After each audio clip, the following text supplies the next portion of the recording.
Good morning class. कैसे हैं आप लोग? आई होप आपने जो मैंने इसका पार्ट 2 वीडियो डाला था वो आपने ज़रूर वॉच कर लिया होगा बेटा।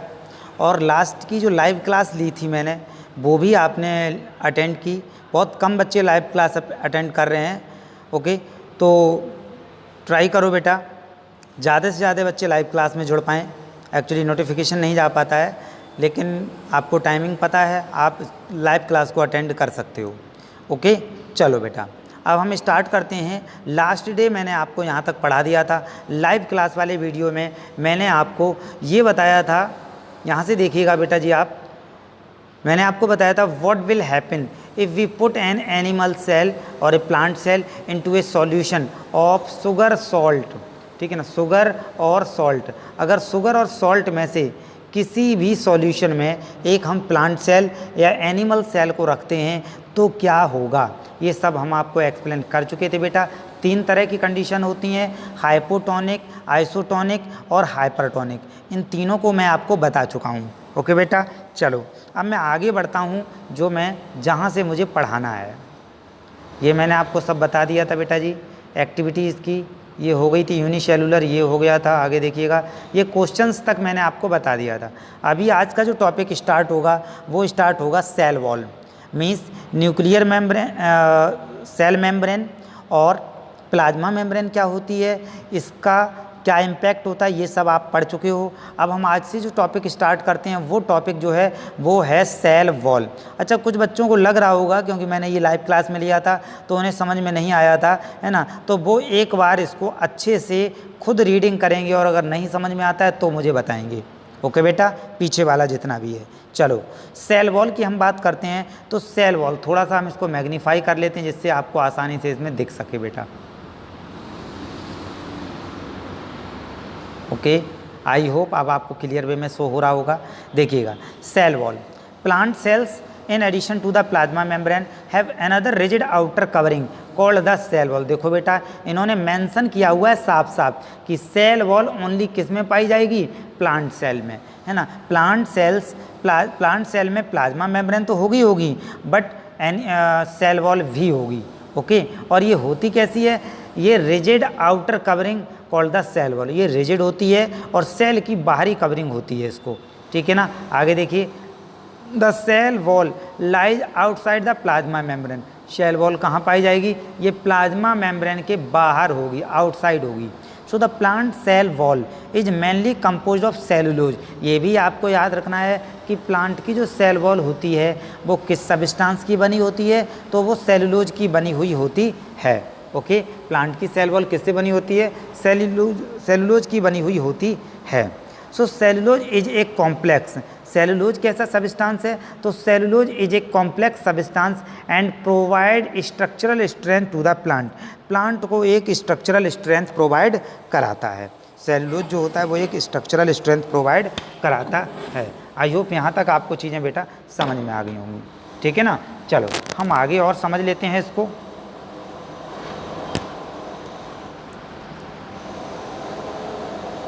देखिए, अब यहाँ पे क्या कंडीशन दे रहे हैं, सेलुलोज इज अ कॉम्प्लेक्स, ये हो गया बेटा। थोड़ा सा हम इसको देखते हैं। हाँ बेटा, देखिए, when a living plant cell lose water through osmosis there is a shrinking और कॉन्ट्रैक्शन ऑफ द कंटेंट। अब एक्चुअली होता क्या है, जब लिविंग कोई भी सेल होती है उसको उसमें से वाटर बाहर निकल जाएगा। आपको याद होगा हमने आपको एक्जो ऑस्मोसिस पढ़ाया था बेटा, एक्जो ऑस्मोसिस। तो जब उसमें से वाटर बाहर निकल जाएगा तो एक कंडीशन बन रही थी जिसको हम बोलते हैं प्लाज्मोलाइसिस। क्या बोलते हैं बेटा जी, उसको हम प्लाज्मोलाइसिस बोलते हैं। आपको याद होगा ये हमने आपको बताया हुआ था। So we can observe this phenomenon by performing the following activity. तो अगर आप उसको ऑब्जर्व करना चाहते हो तो आप ये जो नीचे एक्टिविटी दी हुई है इसको आप कवर करोगे। चलो ठीक है बेटा, हम थोड़ा सा और आगे बढ़ते हैं। एक्टिविटी का देखिएगा एक्चुअल में इसमें है क्या, माउंट द पील ऑफ, है ना, rhoeo leaf in water inside. इसको आप पढ़ोगे, अगर नहीं समझ में आती है तो आप बताओगे बेटा। हम एक्टिविटी को थोड़ा सा स्किप करते हैं और इनको लैब में आपसे कुछ एक्टिविटीज़ आपसे करवाएंगे। ओके बेटा, चलो आगे हम समझते हैं इसको।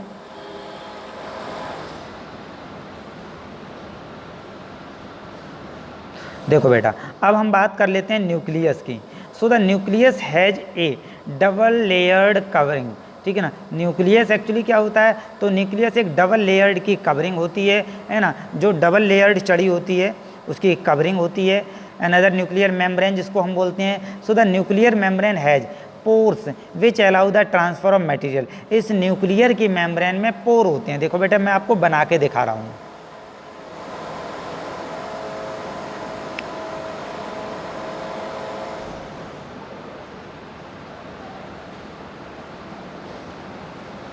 इस तरह से हो गई ये मेम्ब्रेन।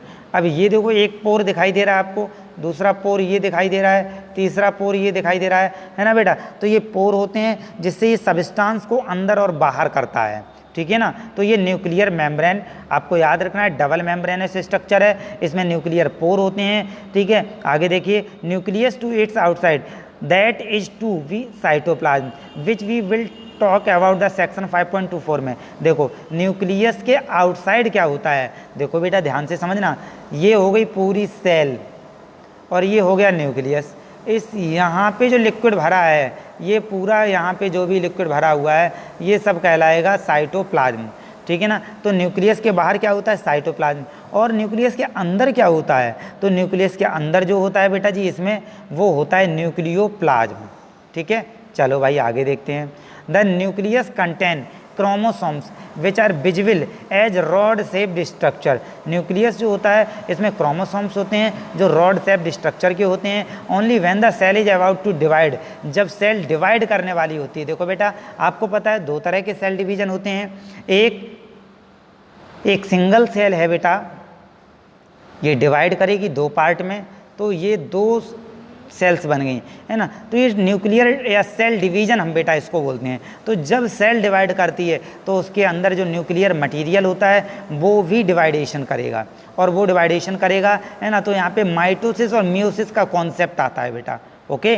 चलो ये आगे आपको पढ़ाया जाएगा, तो ठीक है। देखिएगा, chromosomes contain information for inheritance of characters from parent to the next generation in the form of DNA, deoxy nucleic acid molecule, okay. चलो आगे समझते हैं हम इसी में। Chromosomes are compose of DNA and protein. Chromosomes किससे compose होती है, तो क्रोमोसोम्स कंपोज होती है DNA एंड प्रोटीन से, ओके। चलो भाई, DNA molecule contain the information necessary for constructing and organising sales.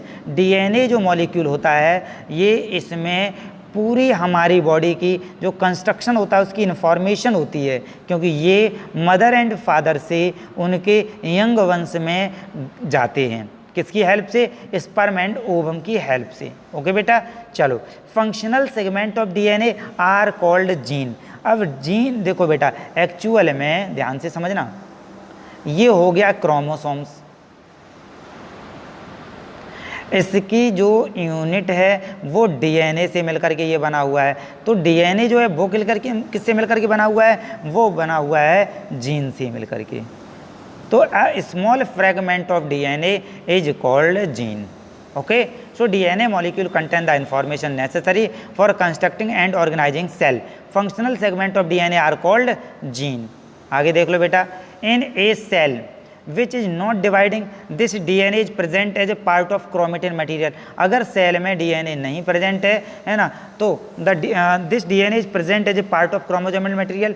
chromatin material is visible as entangled mass of thread. जब ये सेल डिवाइड नहीं कर रही होती है तो ये एक थ्रेड जैसा स्ट्रक्चर दिखता है हमको, जिसको हम क्रोमेटिन मटेरियल भी कहते हैं, ओके।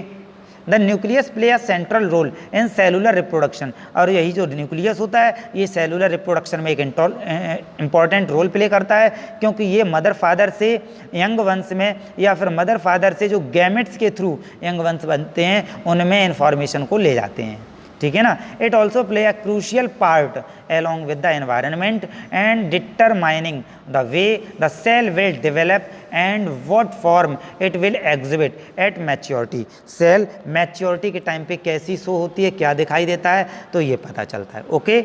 आगे देख लो, by directing the chemical activities of the cell in some organisms like bacteria, है ना।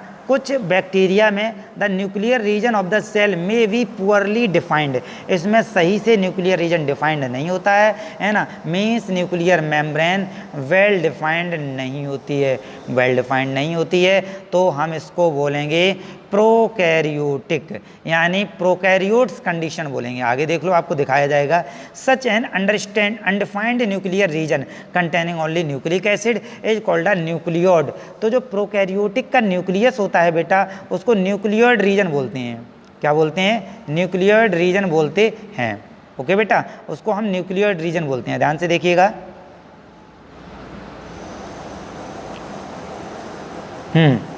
प्रो मीन्स प्राइमेटिव और primary, karyote means karyon means nucleus. तो जो प्रोकैरियोटिक का न्यूक्लियस होता है उसको हम न्यूक्लियोइड भी बोलते हैं। क्या बोलते हैं? न्यूक्लियोइड। ओके, ये भी आप याद रखोगे, ठीक है बेटा। और जिसमें वेल डिफाइंड न्यूक्लियस होता है उसको हम क्या बोलेंगे? यूकैरियोट। जिसमें वेल डिफाइंड न्यूक्लियस नहीं होता है उसको क्या बोलेंगे? प्रोकैरियोट। और जिसमें वेल डिफाइंड न्यूक्लियस होता है उसको क्या बोलेंगे? यूकैरियोट। देख लो आगे। Prokaryotic cell, see figure 5.4, also lack a most of the other cytoplasmic organelles. ये देखो बेटा, ये एक प्रोकैरियोटिक सेल आपको दिखाई गई है, समझ लो। प्रोकैरियोटिक सेल है, मीन्स बैक्टीरिया की है। इसमें क्या क्या स्ट्रक्चर बन रहे हैं आप देख लो बेटा। इसमें ये एक बैक्टीरिया दिखाया गया है, ये उसके फ्लैजिला दिखाए गए हैं, ये पिली और फेम्ब्राई स्ट्रक्चर जो बने हुए हैं वो दिखाए गए हैं। ये न्यूक्लियोइड, हमने बताया ना वेल डिफाइंड न्यूक्लियस नहीं होता है, इसलिए इसको क्या बोलते हैं? इसलिए इसको न्यूक्लियोइड रीजन बोलते हैं, है ना। तो ये इसमें न्यूक्लियोइड रीजन आपको दिखाया जा रहा है। राइबोसोम्स इसमें दिखाए जा रहे हैं, plasma membrane and cell wall. Okay बेटा जी, चलो हम समझ लेते हैं और ये क्या बता रहे हैं।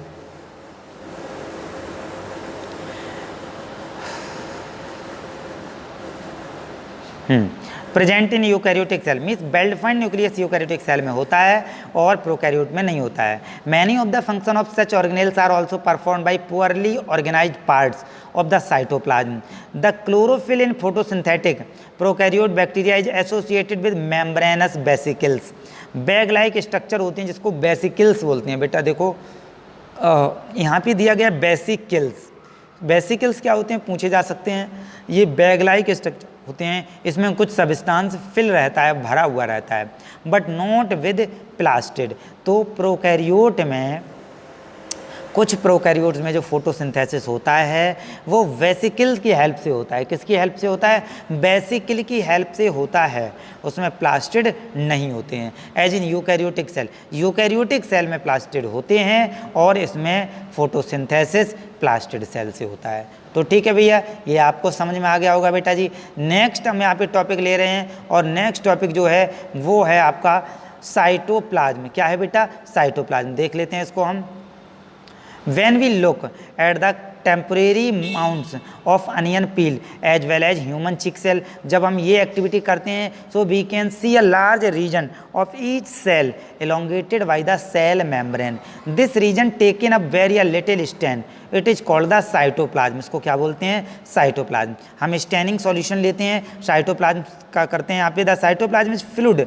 साइटोप्लाज्म तो एक लिक्विड होता है, fluid content inside the plasma membrane. It also contain a many specialised cell organelles. इसी में बहुत सारे सेल ऑर्गेनेल्स जो होते हैं फ्लोट करते हैं, जैसे माइटोकॉन्ड्रिया, गोल्गी बॉडी, ये सब साइटोप्लाज्म में फ्लोट करते रहते हैं। Each of these organelles perform a specific function for the cell, और सेल में इन सब का अपना अपना काम होता है। Cell organelles are enclosed by a membrane in prokaryotes. Beside the absence of a defined nuclear region, the membrane bound cell organelles are also absent. On the other hand, the eukaryotic cell have nuclear membrane as well as membrane enclosed organelles. ठीक है।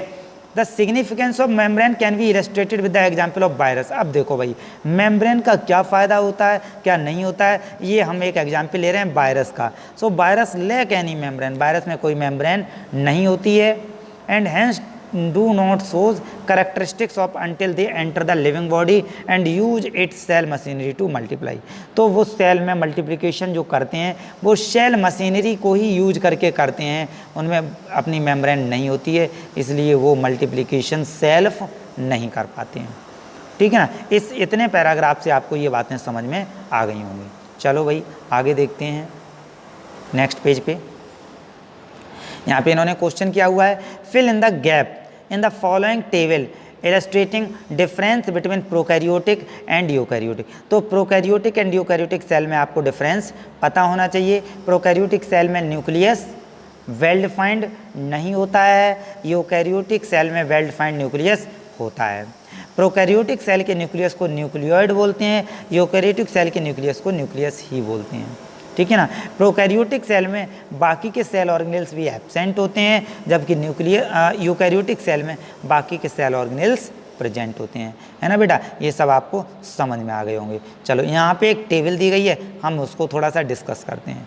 Prokaryotic cell का size यहाँ पे 1 to 10 micrometer तक का होता है, ठीक है ना। और यूकैरियोटिक सेल का साइज 5 to 100 माइक्रोमीटर तक का होता है। 1 माइक्रोमीटर मीन्स बेटा होते कितने हैं, ध्यान से समझिएगा।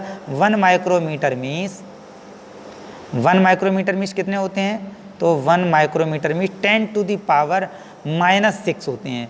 1 micrometre means 10 to the power -6 metre होते हैं, ठीक है ना। तो ये आपको याद रहने चाहिए, ठीक है। तो देखिएगा यहाँ पे ये दिया गया है, ठीक है। चलो बेटा इन्होंने दूसरा पॉइंट लिया हुआ है, न्यूक्लियर रीजन एंड नॉन एज। दूसरा पॉइंट में यूकैरियोट वाले में देखिए न्यूक्लियर रीजन वेल डिफाइंड, तो यहाँ पे क्या होगा, nuclear region well defined not well defined होगा यहाँ पे, ठीक है ना। And surrounding by a nuclear membrane, इसमें do not surrounded by any nuclear membrane, है ना, प्रोकैरियोटिक में हो जाएगा। आगे देख लो, क्रोमोसोम्स की अगर हम बात करते हैं तो क्रोमोसोम सिंगल, ठीक है ना, एक में क्रोमोसोम सिंगल होते हैं और दूसरे में क्रोमोसोम मोर देन 1 क्रोमोसोम्स होते हैं। Membrane bound cell organelle absent होते हैं और यूकैरियोटिक में membrane bound cell organelle present होते हैं। आई होप यहाँ तक आपको बहुत अच्छे से समझ में आया होगा बेटा। अपने नोट्स भी बनाते रहिए, अगर आपको क्वेश्चन नहीं समझ में आते हैं तो कमेंट बॉक्स में ज़रूर लिखिएगा, है ना बेटा। और चैनल को सब्सक्राइब जरूर कीजिएगा। इसका अगला पार्ट हम नेक्स्ट डे डालते हैं। इतना आज के लिए आपके लिए काफ़ी है बेटा। ओके, नमस्कार।